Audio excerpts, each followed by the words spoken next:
ढाका की गद्दी पर कौन बैठेगा? क्या लंदन से लौटे तारिक रहमान के हाथ में सत्ता जाएगी या फिर जमाते इस्लामी के शफीकुर रहमान के हाथ?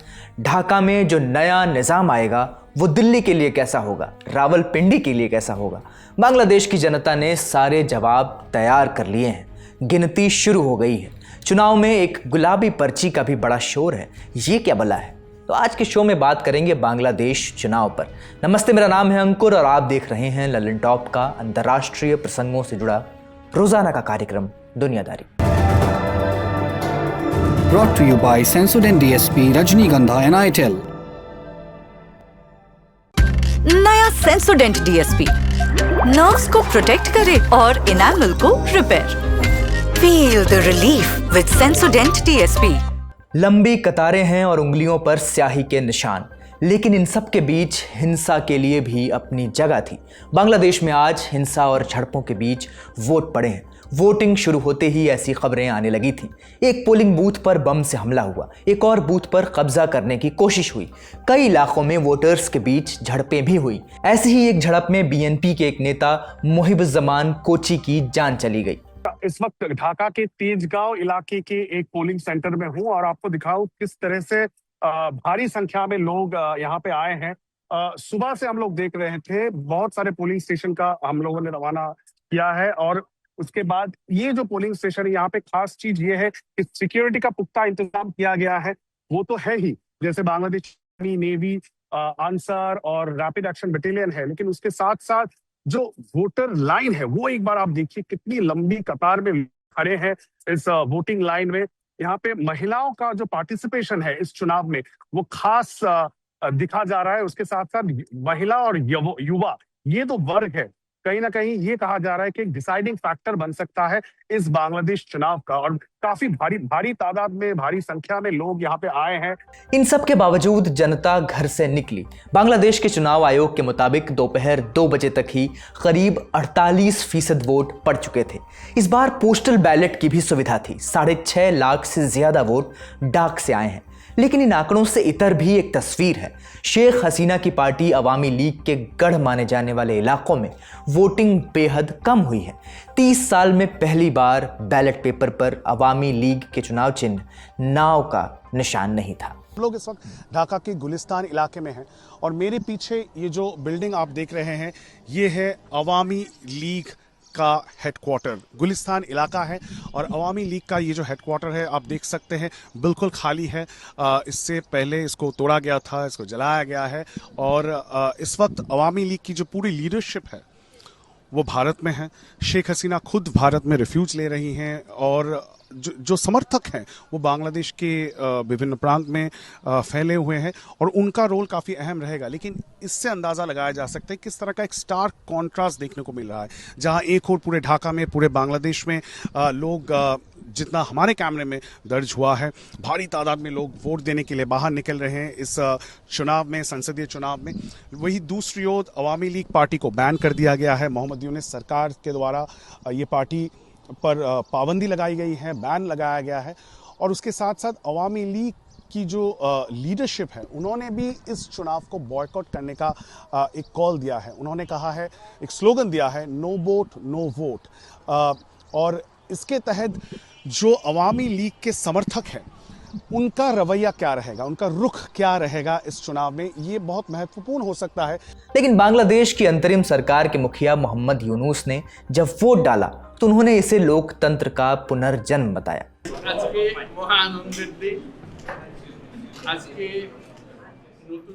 आज बहुत खुशी का दिन है। आज नए बांग्लादेश का जन्मदिन है। पूरे दिन हम आज ये उत्सव मनाएंगे। आज जो प्रक्रिया यहाँ से शुरू हुई, इसके जरिए हमने अतीत को त्याग दिया है। बुरे सपने जैसा अतीत था, उस हिस्से को हमने पूरी तरह से त्याग दिया है। प्रत्याशी के लिए हमने वोट दिया, वो तो जरूरी है ही, इसके अलावा जनमत संग्रह भी बहुत अहम है।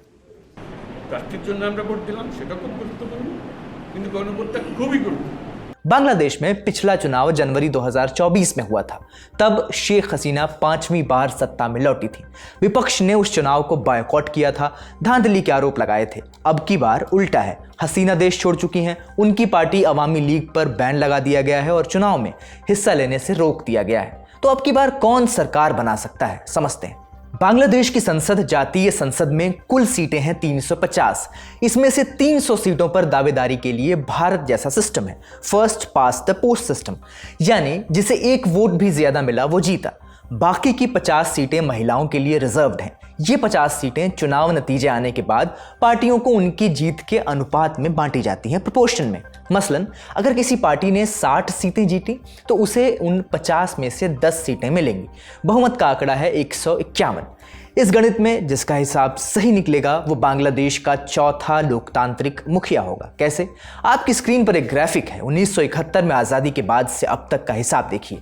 कुल 14 चेहरे हैं, इनमें से 5 मिलिट्री रूलर्स थे और 4 केयरटेकर या अंतरिम सरकार के मुखिया। लोकतंत्र के हिस्से सिर्फ 5 मौके आए जब बांग्लादेश की जनता को अपनी मर्जी का लीडर मिला। उनमें भी चेहरे गिने चुने ही थे। म्यूजिकल चेयर का खेल था, कभी अवामी लीग की शेख हसीना तो कभी बांग्लादेश नेशनलिस्ट पार्टी यानी BNP की खालिदा जिया। 1991 के बाद ये पहली बार है जब इन दोनों में से कोई भी चुनाव में उम्मीदवार नहीं था। तो कौन कौन है मैदान में? कुल 1981 उम्मीदवार किस्मत आजमा रहे हैं, लेकिन लड़ाई 2 गठबंधनों के बीच है। आपकी स्क्रीन पर 2 चेहरे हैं। तारिक रहमान हैं बाईं ओर BNP के मुखिया, दाईं ओर हैं जमाते इस्लामी के मुखिया शफीकुर रहमान। BNP ने 288 उम्मीदवार उतारे हैं जबकि जमात 224 सीटों पर लड़ रही है। तारिक खालिदा जिया के बेटे हैं, 60 बरस के हैं। 17 साल लंदन में निर्वासन काटने के बाद पिछले दिसंबर में ही वतन लौटे हैं। 2008 में उन्होंने देश छोड़ा था, तब कहा था कि सियासी बदले का शिकार हूं। इनकी पार्टी BNP की बुनियाद 1978 में इनके पिता और बांग्लादेश के पूर्व राष्ट्रपति जियाउर रहमान ने रखी थी। मौजूदा चुनाव में BNP 10 पार्टियों के गठबंधन की अगुवाई कर रही है। दूसरा चेहरा शफीकुर रहमान 67 बरस के हैं। इनकी पार्टी जमाते इस्लामी का इतिहास पेचीदा है, विवादित है। 1971 में इन्होंने बांग्लादेश की आज़ादी का विरोध किया था, पाकिस्तान का साथ दिया था। फिर आज़ादी के बाद बैन लगा। मज़े की बात यह है कि 1979 में इन पर लगा बैन पहली बार BNP ने ही हटाया था। जमात इस बार 11 पार्टियों के गठबंधन की अगुवाई कर रही है। साथियों में सबसे खास नाम नेशनल सिटीजन पार्टी NCP का है। इसे उन छात्रों ने बनाया है जिन्होंने 2024 में शेख हसीना के खिलाफ प्रोटेस्ट में हिस्सा लिया था। तो इन दोनों पक्षों की अपनी राजनीति क्या है? सवाल भारत के लिए भी है। ढाका का नया मुखिया दिल्ली के लिए कैसा होगा? इन सवालों के जवाब पार्टियों की नीयत और नीतियों में है। आइए देखते हैं। BNP के घोषणा पत्र का लुब्बे लुबाब है शवार आगे बांग्लादेश, यानी सबसे पहले बांग्लादेश। ये नारा उनकी विदेश नीति को तय करेगा। तारिक रहमान ने कहा है कि वो दुनिया से दोस्ती करेंगे लेकिन कोई भी हमारा आका नहीं होगा। घोषणा पत्र में भारत के साथ बराबरी के रिश्तों की बात कही गई है, स्पेशल पार्टनरशिप नहीं।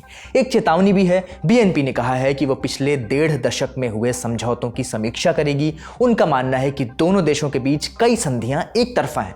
इशारा है पानी, बिजली और ट्रांजिट की तरफ। उनका तर्क है कि हमें तीस्ता और पद्मा नदी के पानी में वाजिब हिस्सा नहीं मिल रहा। इसे राष्ट्रीय हित का मुद्दा बताया गया है। यह भी कहा गया है कि अगर द्विपक्षीय बातचीत से इसका हल नहीं निकला तो अंतर्राष्ट्रीय कानून का दरवाजा खटखटाया जाएगा। भारत बांग्लादेश सीमा पर होने वाली मौतों को लेकर भी खड़े तेवर हैं। कहा गया है कि बॉर्डर पर गोलीबारी बर्दाश्त नहीं की जाएगी। BNP का यह भी कहना है कि वो मिडिल ईस्ट और मुस्लिम दुनिया के साथ रिश्ते और गहरे करेगी। इसे स्ट्रेटेजिक पार्टनरशिप का नाम दिया गया है।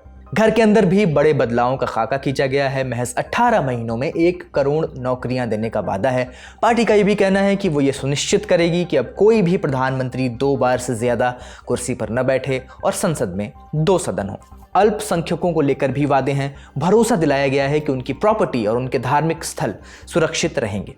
अब बात जमाते इस्लामी की। जमात के अमीर शफीकुर रहमान ने जो घोषणा पत्र जारी किया है उसमें सबसे बड़ा वादा इकॉनमी का है। कहा है कि अगर वो जीते तो 2040 तक बांग्लादेश की इकॉनमी को 4 गुना बढ़ाकर $2 ट्रिलियन कर देंगे, 7 करोड़ नौकरियां पैदा करेंगे।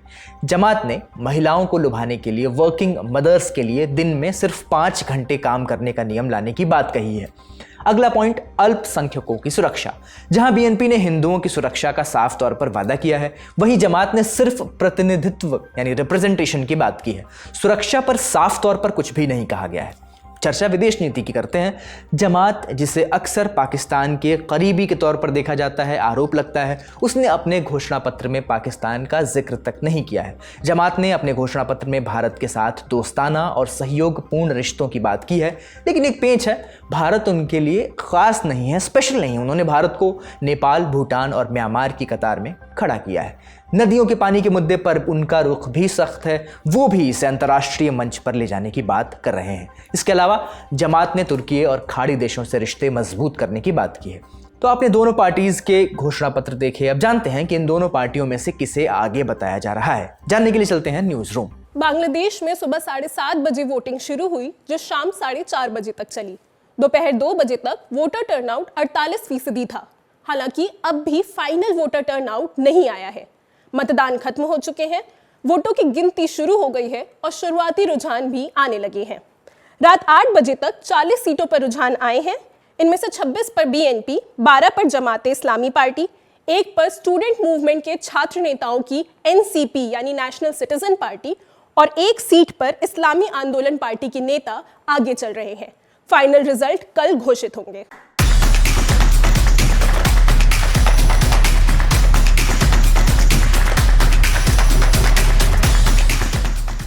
हमने जानकारों से उस चुनाव के सिलसिले में बात की, उनसे पूछा कि इन दोनों पार्टियों में से किसकी जीत भारत के लिए बेहतर होगी। जो भी पार्टी आए भारत के लिए वो एक जैसी ही होगी, क्योंकि हमारा जो नेबरहुड है और जो बांग्लादेश हमारे लिए मायने रखता है और बांग्लादेश के लिए जो हम मायने रखते हैं वो बदला नहीं जा सकता है। तो चाहे बीएनपी हो चाहे जमात हो, दोनों को ही भारत के साथ कम्युनिकेशन बढ़ाना होएगा, रिलेशनशिप बढ़ाना होएगा और कुछ ना कुछ ऐसी चीज़ें करनी पड़ेंगी उनको, ताकि भारत को वो दिखा सके कि वो ट्रस्टवर्दी हैं और वो भारत के साथ अच्छे रिश्ते रखना चाहते हैं। ये इनके लिए बहुत महत्वपूर्ण है, क्योंकि चाइना का नज़र भी बांग्लादेश के ऊपर है, काफ़ी वेस्टर्न इंटरेस्ट भी बांग्लादेश के ऊपर है और हमने देखा है कई और भी सारे देश हैं जैसे पाकिस्तान हो, टर्की हो, जिनने बांग्लादेश के ऊपर काफ़ी इंटरेस्ट दिखाया है, काफ़ी कोलैबोरेशन करने की कोशिश की है। और ये सब देशों को बैलेंस करने के लिए, स्पेशली चाहे वो चाइना हो कि यूएस हो, ये दोनों पार्टी को अपना जो रिलेशनशिप है इंडिया के साथ वो बढ़ाना पड़ेगा, ताकि एक बैलेंस ऑफ पावर रहे बांग्लादेश में। और इंडिया के लिए, भारत के लिए ये बहुत इम्पोर्टेंट इलेक्शन, जैसे कोई भी इलेक्शन हो वैसे ही इम्पोर्टेंट इलेक्शन है, मगर भारत के लिए और जैसे भारत रिश्ते अपने बनाए रखता है हर देश के साथ, हर गवर्नमेंट के साथ, हर पार्टी के साथ। हमने श्रीलंका में देखा है, हमने म्यांमार में देखा है, हम आगे जाके नेपाल में भी देखेंगे।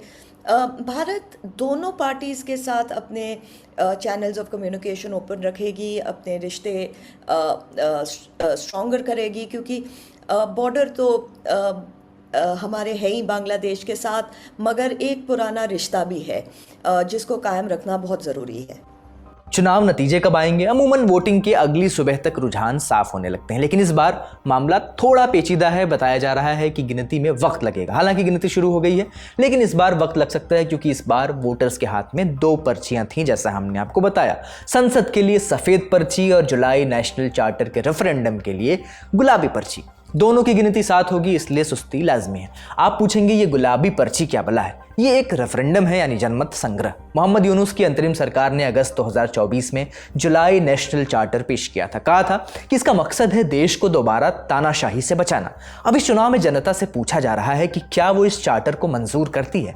जवाब हाँ या ना में देना है। अगर जनता ने हाँ कहा तो 180 दिनों के भीतर एक काउंसिल बनेगी जो संविधान बदलेगी। अगर ना कहा तो नई सरकार पर ऐसा कोई भी दबाव नहीं होगा।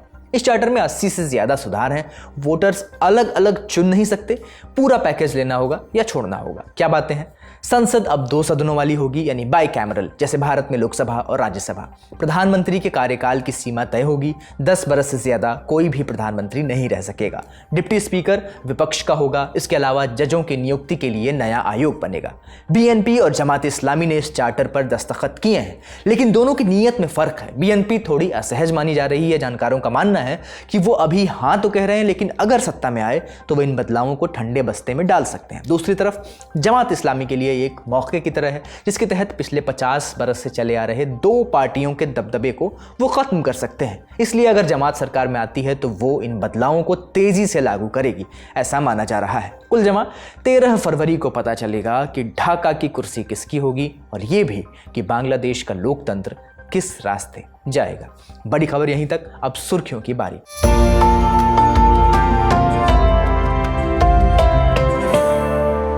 पहली खबर अमेरिका से, जहां डोनाल्ड ट्रंप ने 11 फरवरी को इजराइल के प्रधानमंत्री बेंजामिन नेतन्याहू से मुलाकात की। दोनों के बीच ईरान के मुद्दे पर चर्चा हुई। मीटिंग करीब 3 घंटे चली। मीटिंग के बाद ट्रंप ने ईरान को एक धमकी भी दी। कहा, तेहरान ने पिछली बार हमसे डील नहीं की थी। इसके बाद ऑपरेशन मिडनाइट हैमर हुआ। मुझे उम्मीद है कि ईरान इस बार ज्यादा जिम्मेदाराना तरीके से फैसला लेगा। ट्रंप ने बताया, मैंने नेतन्याहू से साफ कहा है कि अमेरिका ईरान के साथ बातचीत आगे बढ़ाना चाहता है। नेतन्याहू को कुछ चिंताएं हैं, लेकिन फिर भी हम ईरान के साथ कोई समझौता करना ज्यादा बेहतर मानते हैं। ट्रंप के दूसरे कार्यकाल में वो और नेतन्याहू अब तक 7 बार मिल चुके हैं। 11 फरवरी की मीटिंग ऐसे समय पर हुई जब अमेरिका और ईरान दोनों ने ओमान में 6 फरवरी को समझौते पर बातचीत की थी। इसके बाद उम्मीद जताई जा रही थी कि यूएस और ईरान के बीच परमाणु कार्यक्रम पर फिर से बात शुरू हो सकती है। इससे पहले ट्रंप इशारा कर चुके हैं कि अगर हालात बिगड़े तो अमेरिका ईरान के खिलाफ सैन्य कार्रवाई भी कर सकता है। ये वीडियो देखिए, 2 गुटों के बीच गुत्थम गुत्थी हो रही है। लात घूंसे चल रहे हैं।